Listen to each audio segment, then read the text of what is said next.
Hablemos del paro docente.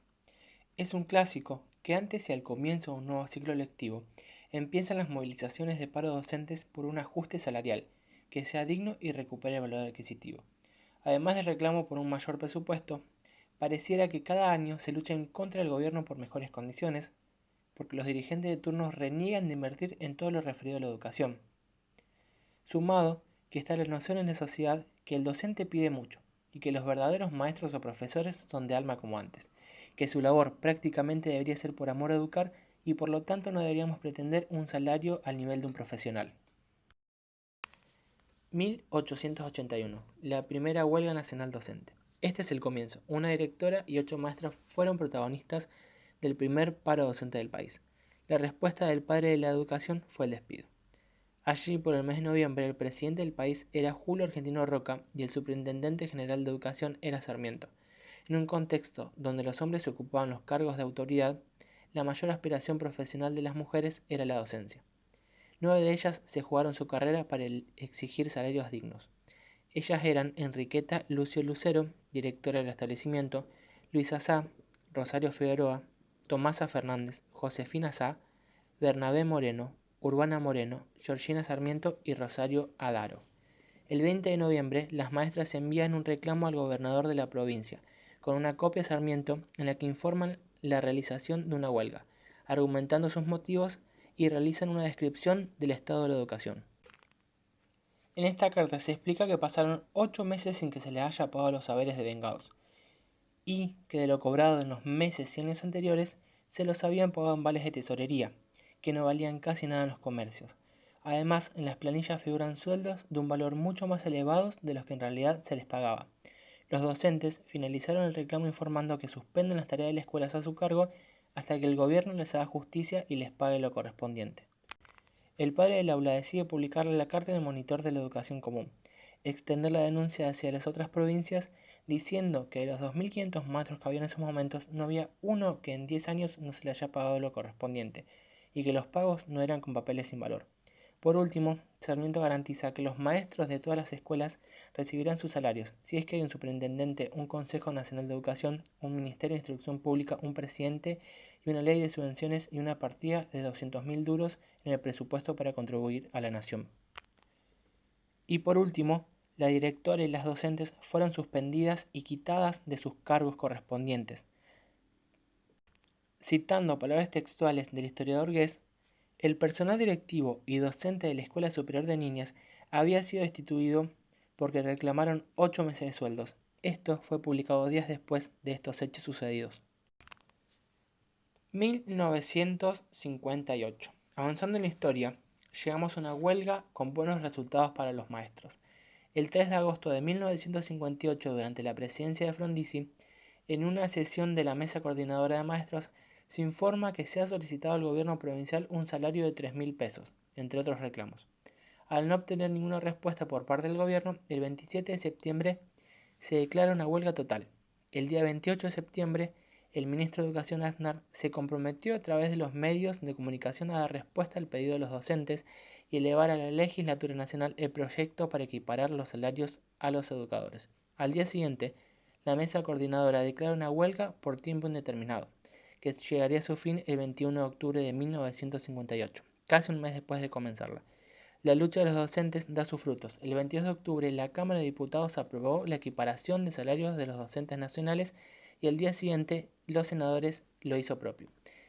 Este mismo 23 se trató en la Cámara Alta la modificación del Estatuto Docente, leyes laborales específicas para el trabajo docente. El 25 de este mes, el Estatuto finalmente se convierte en ley en vigencia hasta nuestros días. 1988. El maestrazo. El año previo hubo varios paros en cuanto a los bajos salarios. Ganaban aproximadamente 400 australes mensuales, que hacían una equivalencia de 61 dólares. Tras un cúmulo de manifestaciones en el año 88, estalló todo. 50.000 colegios y 500.000 docentes de paro, iniciándose así el 14 de marzo de forma indeterminada, pero que finalizaría luego de 43 días. El gobierno no daba ninguna respuesta, pero los docentes se reunieron en asambleas con docentes de todos los cuerpos de todas las instituciones. Y se comienza a reunir un fondo de dinero para ayudar a los docentes más necesitados. En esta oportunidad la comunidad se solidariza adhiriéndose los jubilados, los bancarios, los padres, gremios, entre otros. Esta huelga marca un quiebre entre la historia sindical de los docentes. Incluyó todos los niveles educativos, de nivel inicial hasta universitario. Los reclamos no eran solo por un aumento salarial, sino por varios motivos que veremos a continuación. Son las reivindicaciones del docente, principalmente para la escuela, porque contamos con los mínimos medios para dar clases. O sea, uno de nuestros puntos es el salario, pero no solamente el salario, sino además la reivindicación docente y de nuestros alumnos, que están en las condiciones peores dando clases. Mire, yo estoy de acuerdo que los maestros luchen por un salario justo, pero también yo como madre de 2 chicos en edad escolar estoy muy disgustada porque mis hijos están perdiendo un año escolar. Me parece que está bien, porque si no, no van a conseguir aumentos de sueldo. Por supuesto, sí, tiene razón.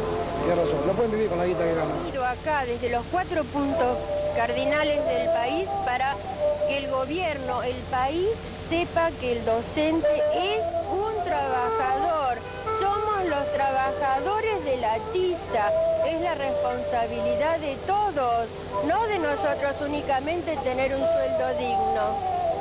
Nosotras aportamos a la casa, con nuestro salario se come ya en casa, pero además queremos tener espacio para pasar entre los bancos de los chicos. Si con 40 alumnos no se puede pasar, 40 a la mañana, 40 a la tarde son 80. ¿Te imaginas las neuronas de las maestras cómo están? Y las varices de las maestras cómo están. Y los chicos cómo están. Fíjate que a la carga socioeconómica que reciben de parte de la casa porque el padre está mal, tiene que encontrar una maestra mejor y encuentra una maestra con una carga también. Entonces, ¿los chicos cuándo? ¿Cuándo los chicos en este mundo? ¿Cuándo los chicos en la Argentina? ¿Cuándo los chicos van a tener el respeto que se merecen?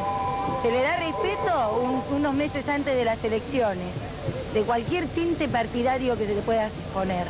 Acá dicen, hacen un paro político. Sí, político sí, porque nosotros tenemos política, estamos hablando nosotros dos, estamos haciendo un acto político. Pero más allá de lo partidario, que se termine lo partidario, que se termine la educación un tiempo antes de las elecciones y después vamos al cajón de un escritorio. Que de una vez por todas la educación pese siempre, en enero, en febrero, en marzo, en abril. Porque si no, ¿quién nos va a cuidar a nosotros que somos los viejos si los chicos no están bien? Si a los chicos no les damos ahora realmente lo que se merecen, cuando seamos viejos, ¿quién nos va a cuidar? Yo no le puedo decir nada, porque no tengo ninguna opinión. No sé, yo no opino. No opino. Y tanta charla, ¿no es cierto? Un recibo de sueldo. No sé, yo no opino. No opino. Y la titular, y qué sé yo, es media gorda.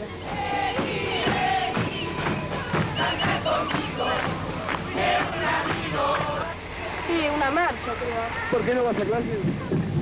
Porque hay pan. Y pienso, o sea, que son sumamente justos lo que piden. O sea, no piden nada de lo que fuera nada de lo que sea normal, al contrario. No, no estoy de acuerdo, para nada. Me parece una falta de respeto, un abuso y absolutamente de acuerdo con el paro docente. Yo tengo chicos escolares, pienso que no es solo una lucha de los docentes, sino que es una lucha de todo el pueblo. Muchos chicos van a la escuela por la comida, para comer. Y ustedes nos preguntaban qué había ocurrido en la época de las huelgas. Los docentes fuimos igual a tener los comederos escolares. No, en nuestra escuela lamentablemente no hay comedor. Hay solamente merienda reforzada.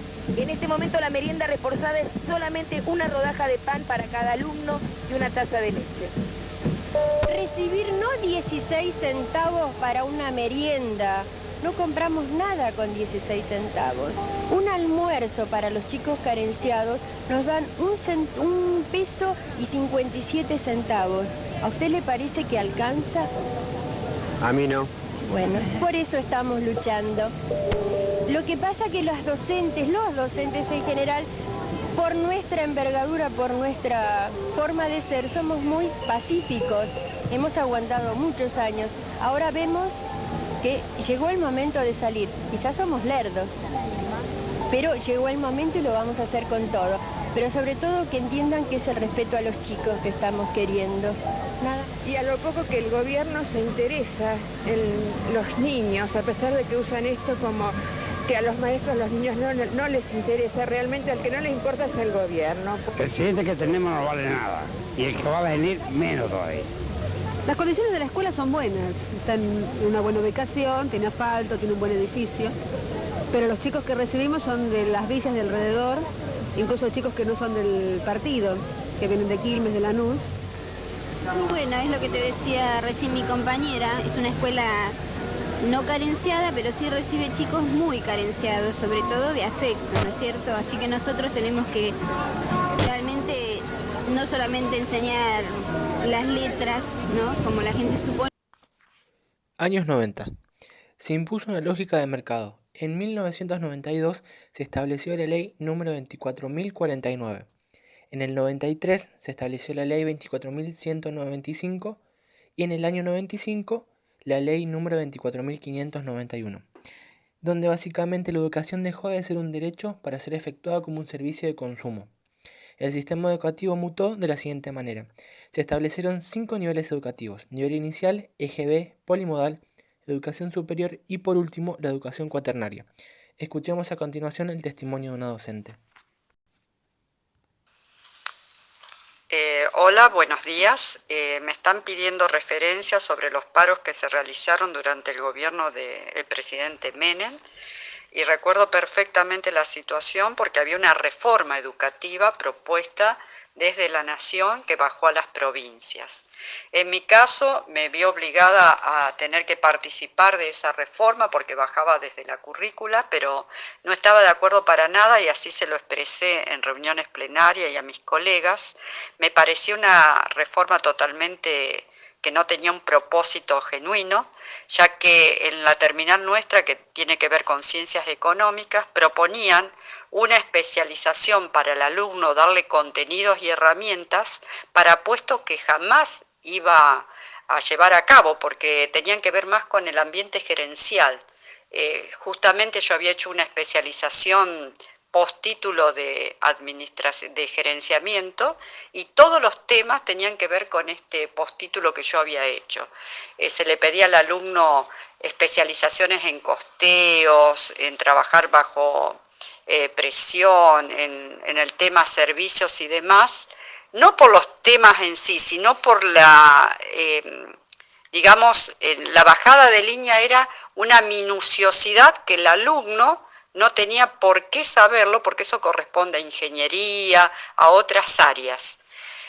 Me parecía inadecuada totalmente, incluso en una llegada del ministro, que en ese momento era ministro de Economía, Cavallo, acá en lo que fue la fundación del Banco Coinac, que después devendría en Banco Macro. Discutimos fuertemente porque él proponía que los colegios se transformaran como mini pymes, que cada uno se tenía que gerenciar sus recursos.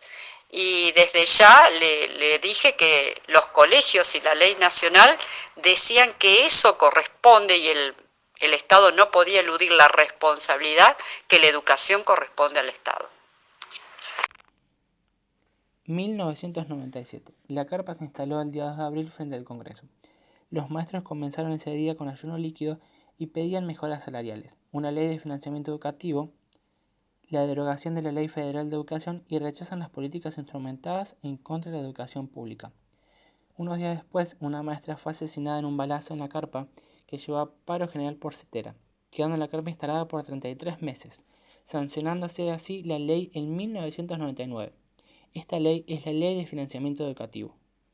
Que recogemos afuera constantemente y la vamos a transmitir a Gerardo, un profesor de enseñanza media de Corrientes.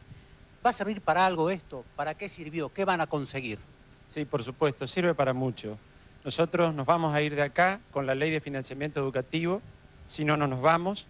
Hemos vivido hoy una jornada histórica con este 9 de julio, luchando para que el año 2000 nos encuentre unidos y para que no se cumpla parece una ironía, de que un presidente del Partido Justicialista nos lleva a que nos encuentre dominados. Así que esto es muy fuerte para nosotros, tiene que ver con la educación y tiene que ver con la nación. Los docentes que ayunan en el día número 100. Para finalizar, le preguntaremos a una docente del cordón industrial sobre los paros docentes, qué piensa de la problemática y si está de acuerdo o no. Los paros docentes son una problemática a nivel nacional, generalmente son a nivel provincial o nacional, pero la cuestión de la huelga como problemática es algo que sucede desde siempre en cada rincón del país. Generalmente se reclaman por mejoras salariales y también por el sustento y financiamiento de los colegios, por mejores condiciones para nosotros como para nuestros alumnos. Siempre estuve de acuerdo con los paros docentes, también cuando era alumna y hoy en día como docente, sigo sosteniendo lo mismo, de que los reclamos son justos y es un derecho que tenemos como ciudadanos. En conclusión, como hemos visto anteriormente, la problemática de la huelga docente no es algo de ahora, sino que nos trasciende desde hace ya mucho tiempo, desde hace décadas, que los docentes deben salir a luchar por sus mejores condiciones para trabajar, por las mejores condiciones para educar y por salarios dignos.